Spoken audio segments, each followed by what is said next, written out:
Hello, this is Russell Smith with Grow It Now Garden Products. I'm here in the raised bed garden in Rexburg, Idaho. Here we did the Three Sisters planting. We did the corn, the beans, and the pumpkins, and we planted all the corn super tight in this raised bed. It's a 4-foot by 20-foot raised bed, and I probably have over 200 corn plants in here. The equivalent to what I would probably have in a 20-foot by 20-foot raised or 20 by 20 foot regular garden.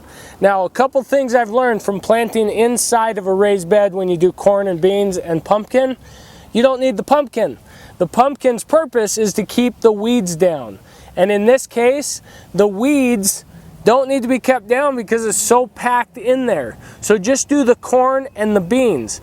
Now, one thing you need to know about the corn is it likes to blow over, especially when you're in a light, fluffy soil. So what I did is I pounded stakes in each corner, and I wrapped the stakes, I wrapped the whole bed in baling twine to keep the plants up from blowing over.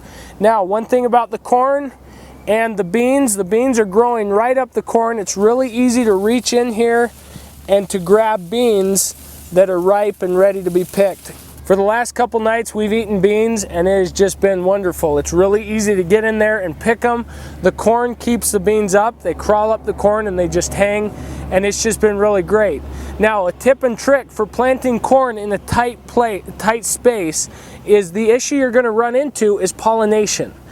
Each kernel of corn has to be pollinated. The pollen comes from the tassel on the top, and then it falls down to each of the little hairs coming out of the corn.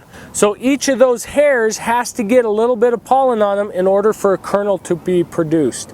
And so what you need to do when you pack in a tight place, yes, you can get a lot of corn in there, but in order to pollinate it, you need to shake it so that that pollen will fall down onto the kernels. If you've ever experienced husking a corn and half of the kernels haven't developed, that's because they weren't pollinated.